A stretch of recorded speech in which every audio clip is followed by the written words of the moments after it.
Bienvenue au Eric Zone Podcast. Aujourd'hui, Marco Vingendaire, auteur du livre Le Nouveau Monde oublié, la naissance métissée des premiers Canadiens. C'est un livre d'histoire populaire, en fait.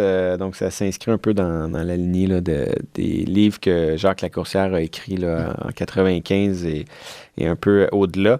Donc, Le Nouveau Monde oublié, la naissance métissée des premiers Canadiens. Donc, c'est un livre qui vise à raconter l'histoire de la Nouvelle-France, donc du début au 16e siècle, là, avec les premiers pêcheurs dans le golfe du Saint-Laurent, jusqu'à la guerre de Pontiac, là, donc, qui s'est conclue là, en 1765. Et donc, c'est l'objectif de raconter ce fil, cette trame historique de la Nouvelle-France vue du peuple. On nous a beaucoup parlé, peut-être à l'école et dans les générations précédentes, mettons, d'une vision de l'histoire qui met en valeur les grands personnages, les dirigeants coloniaux, le clergé. On ne peut parler du peuple, de la plèbe. Et à mon sens, pour que l'histoire soit vraiment vivante, il faut mettre la loupe, disons, sur qui étaient ces hommes, ces femmes, qui ont bâti la société canadienne. Donc, c'est un livre qui vise finalement à couvrir toute cette période-là, là, donc de plus de 150 ans, pour en arriver à une compréhension la plus, disons, vivante possible de l'histoire de la Nouvelle-France. Il arrive juste au bon moment, je trouve, ce livre-là. Parce que même moi, en tant que Québécois, je me cherche un peu, j'essaie de me placer dans mes convictions. Puis en lisant, j'ai réalisé tellement de choses, là. Ça a été vraiment une belle exploration du passé, puis de renouer avec la Nouvelle-France, parce que moi, c'est mon prof d'histoire, M. Bourque, je me souviens, au secondaire, c'était fascinant son contenu.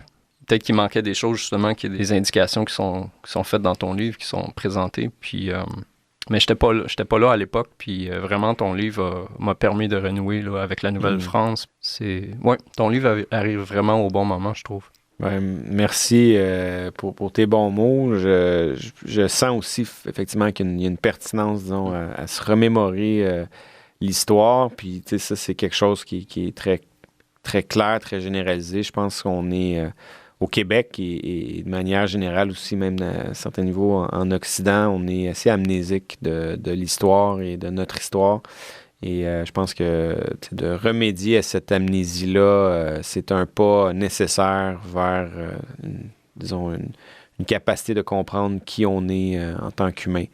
Donc, je suis content de voir que c'est une démarche qui t'a interpellé puis que ça te permet de t'aider à comprendre des bouts d'où tu viens, finalement. Il y a Pierre Falardeau qui disait l'histoire, c'est comme une montre, ça te permet de savoir l'heure qu'il est. Puis, je dirais, avec ce qu'on vit aujourd'hui, il est pas loin d'être moins une, disons. Donc, de savoir d'où on est pour savoir où on va, c'est quelque chose d'incontournable. Quand on comprend l'importance des Premières Nations dans l'émergence, la naissance de la nation canadienne et l'histoire de la Nouvelle-France comme une sorte de grande épopée, là, à mon sens, c'est là où l'histoire prend vie. T'sais. Donc, moi, en fait, je m'inscris un peu dans les pas de Lacourcière, dans l'idée de vouloir justement prendre tout le cours de la Nouvelle-France et de la raconter. C'est ça qui est une histoire populaire racontée par Jacques Lacourcière.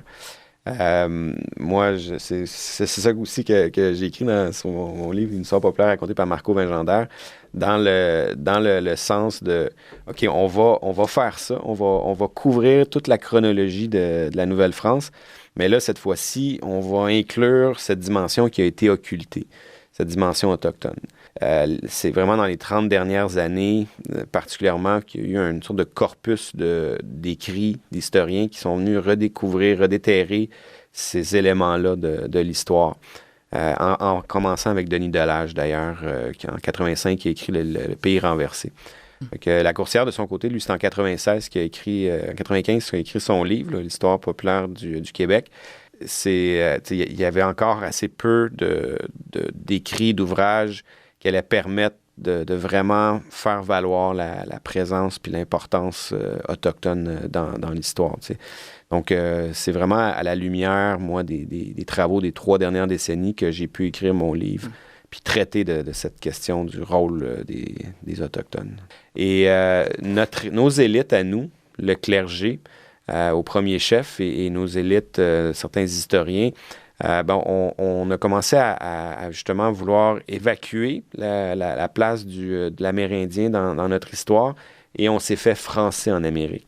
Donc, on s'est fait français? On s'est fait français en Amérique. On s'est déclaré, on a Européen, voulu... le français. Exact. On est des Français en Amérique. On n'est pas un peuple créolisé. On n'a pas de dimension autochtone en nous, dans notre histoire. On est des Français. On est une avant-garde de la civilisation française en Amérique. Et le canal de communication avec les Premières Nations, oui, il y en avait un, parce que c'est impossible de nier la présence autochtone dans cette société-là, mais il était à sens unique, cette courroie de transmission.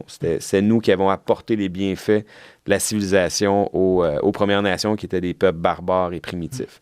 Donc, c'est ça l'histoire qu'on s'est racontée. Lionel Groulx, de manière très, très forte, on a complètement évacué la notion amérindienne. Puis un élément aussi qui est assez choquant, quand on y repense, c'est en 1912, la Commission de géographie du Québec qui a effacé beaucoup de noms, la toponymie qui était basée sur des langues amérindiennes.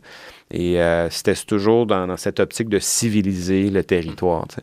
Donc, on a été habité de cette peur de passer pour des sauvages. Ça, c'est les travaux de Denis Delage qui était vraiment un guide pour moi dans la rédaction de ce livre-là, au niveau des travaux qu'il a écrits. Et donc, c'est ça, on a été habité jusqu'à très, très récemment de cette peur de passer pour des sauvages, parce qu'on a été ensauvagés au Canada. Et les premiers Canadiens, c'est les ancêtres de la Franco-Amérique. On s'est fait voler le nom, le terme, mais c'est ça. C'est un peu à haut niveau, là, c'est ce qui explique pourquoi on est amnésique de notre passé, parce qu'on a voulu se distancer du sauvage en nous. Moi, l'impulsion initiale pour écrire ce livre-là vient de Serge Bouchard, dans le documentaire L'Empreinte. Et à la fin de son entrevue avec Roy Dupuis, il dit « Si j'étais premier ministre du Québec, ma priorité, ce serait de démancher notre histoire nationale puis de la rebâtir. Ce serait de tourner 25 films qui n'ont pas été tournés, d'écrire 25 romans qui n'ont pas été écrits. Ce serait de se refaire un imaginaire collectif. Ce serait le travail d'une génération ou deux. Si j'étais premier ministre, ce serait ça ma priorité. » Puis moi, quand j'ai entendu ça, j'avais déjà, disons, cette intuition de cette histoire de métissage sans avoir la connaissance historique encore. Je l'avais, j'avais des indices, disons, en tête. Mais quand j'ai entendu ça, je me suis dit, OK, genre, j'entends le message, j'essaie de quoi? J'essaie de mettre une première brique à l'édifice de cette histoire nationale dans cette trame-là. Et c'est vraiment quelque chose qui c'est une histoire qui est belle. Ouais. C'est une histoire qui est belle, puis c'est fondamental, cette trame-là, elle est fondamentale à notre identité aujourd'hui. Ouais.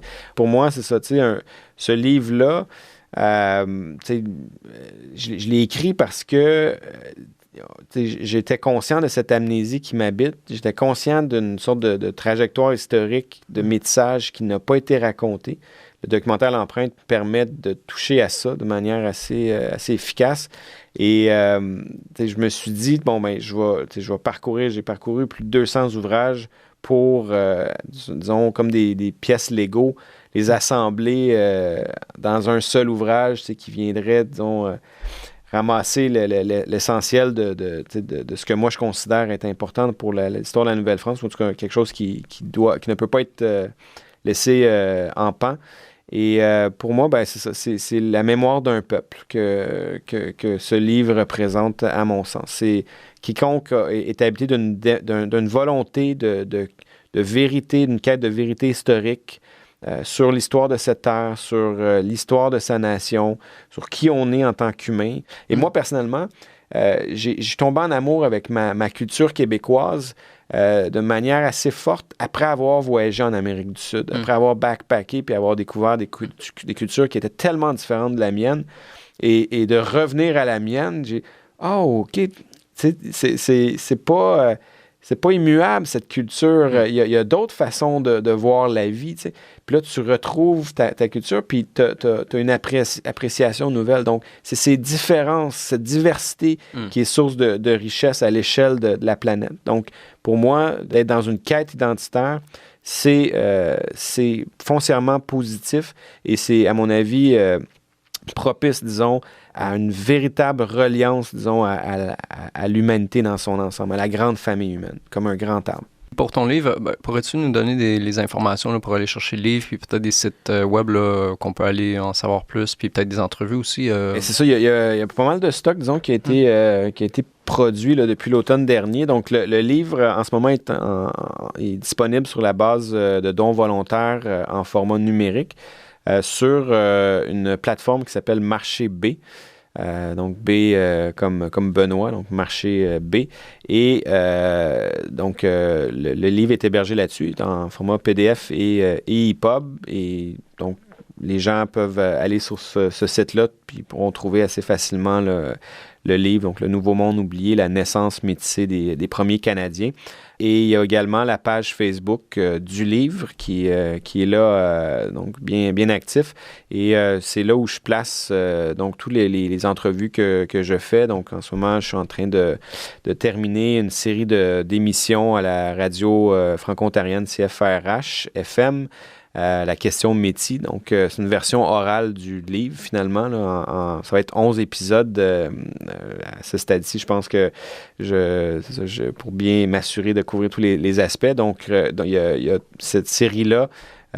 Et également, je fais des entrevues avec Radio VM. Mais tout ce que je produis, finalement, je le place là. Donc, pour suivre un peu les développements en ce qui a trait au livre, la page Facebook, Le Nouveau Monde oublié, c'est l'endroit où se trouver. Et en terminant, j'ai donc le plaisir là, de travailler sur la version papier qui devrait donc paraître quelque part à l'automne avec les éditions La Métisse. Et donc, ça sera un peu l'accouchement final, disons, du produit pour avoir quelque chose qui, j'espère, va bien vieillir puis va avoir une pertinence, disons, dans l'identité qu'on a de nous-mêmes.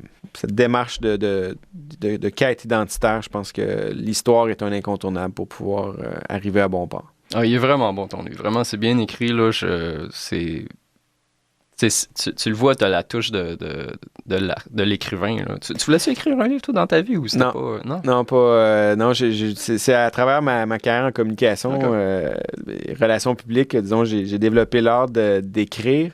Disons, le talent s'est révélé peut-être au fil du temps, mais l'approche que j'ai de manière bien consciente, moi, ce livre-là a été écrit de manière racontée. C'est en bon français, du storytelling.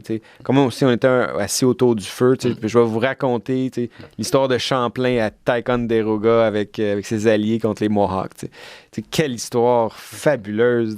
Moi, c'est une des celles que je préfère quasiment en termes de drame humain, de courage, d'audace. Fait que c'est raconté. C'est comme ça que je l'ai écrit. Puis je pense que c'est comme ça que l'histoire se perpétue et est capable de survivre dans le temps. C'est la tradition orale, c'est des histoires. C'est la somme d'histoires. Fait que, à mon sens, c'est ça. Puis ça, c'est Lacourcière qui disait ça. Puis je dois tout à fait lui donner le crédit. Il disait, l'histoire, ça ne s'enseigne pas, ça se raconte. Ça, je suis bien d'accord avec lui là-dessus. Ah, c'est bien écrit. Ben, bravo. Félicitations vraiment pour le livre. Puis je vois vraiment que il y a quelque chose qui va se passer. Je le sens. Là, c'est vraiment impressionnant de le lire puis de voir qu'est-ce qui se passe. Fait que merci Marco. Puis on se reprend quand tu veux. Prochaine fois, on vient jaser d'histoire, man. T'en repasses quand tu veux. Fait que assurément, on se dit à une prochaine fois à ce moment-là. Merci. Merci. J'aimerais juste remercier les gens qui écoutent le podcast, qui partagent, qui likent. C'est très important pour les créateurs de contenu d'avoir des gens qui vont partager et liker les vidéos. Allez sur YouTube, faites subscribe.